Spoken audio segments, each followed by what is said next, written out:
Farmer and the Lost Horse. Once upon a time, in a small, peaceful village nestled at the foot of a mountain, there lived an old farmer with his only son. Though life was modest, they worked diligently together on their small plot of land, finding contentment in their simple existence. Their most valuable possession was a strong and loyal horse that helped plow the fields and transport goods to the market. The horse was not merely a tool, but a trusted companion. One morning, as the sun began to rise, the farmer walked out to the stable to start his day. To his shock, the stable was empty, the horse had vanished.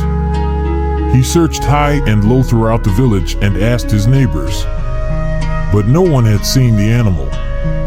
Perhaps it had wandered into the forest, or worse, been stolen during the night. The neighbors soon gathered at his house, offering their sympathy. "Such bad luck," one of them exclaimed. "That horse was your most prized possession. What will you do now?" The old farmer, however, remained calm. He neither complained nor showed distress. Instead, he smiled gently and replied, "Bad luck or good fortune? Who can say?" His response puzzled the neighbors. How could he be so composed after losing something so valuable, they wondered. He must be too old to care anymore. A few days later, something extraordinary happened. The horse returned home on its own, but it didn't come alone. A herd of wild horses followed it back, galloping into the farmer's yard with thundering hooves.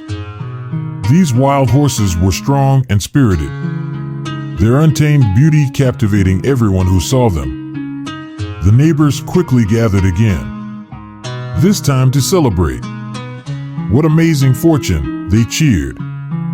"Not only has your horse returned, but you've also gained a whole herd of wild horses. Surely, the heavens have blessed you."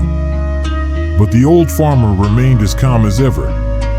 He simply nodded and said, "Good fortune or bad luck? Who can say?"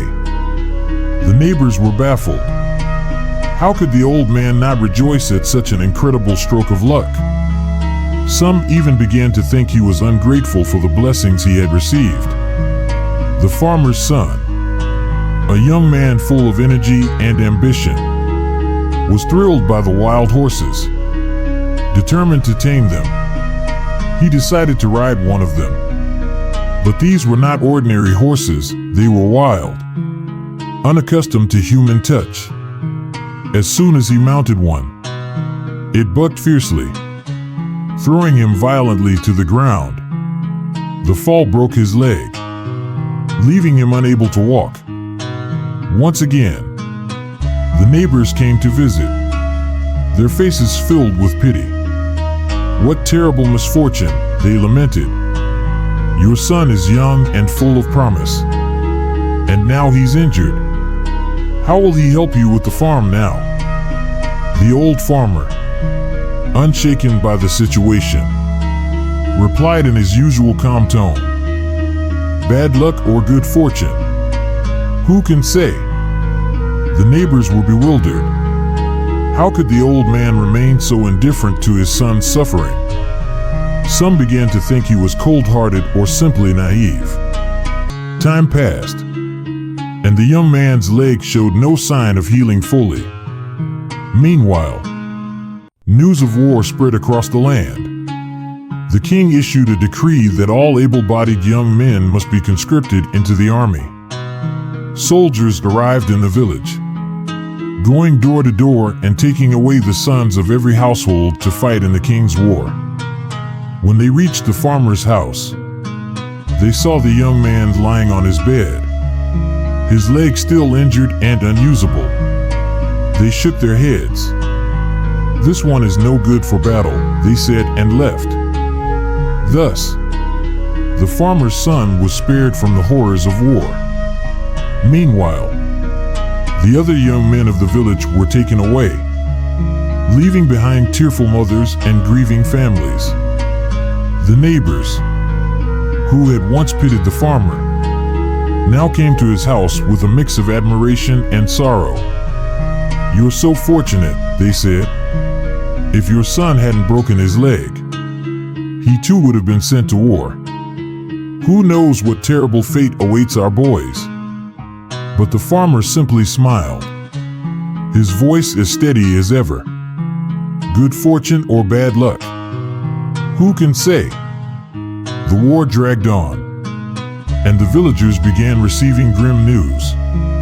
Many of the young men sent to fight never returned. Their families were left to mourn their loss. Meanwhile, the farmer's son, though once thought unlucky for his injury, remained safe at home, eventually recovering enough to help his father again. It was only then that the villagers began to truly understand the wisdom behind the farmer's words. Life is unpredictable, and what seems like misfortune one day might turn out to be a blessing the next, and vice versa. The moral of the story. The story of the farmer and the lost horse teaches us a profound lesson about life. It reminds us that events cannot be judged in isolation, for their true nature often reveals itself only with the passage of time. What appears to be misfortune may contain the seeds of opportunity, and what seems like a blessing might bring unforeseen challenges.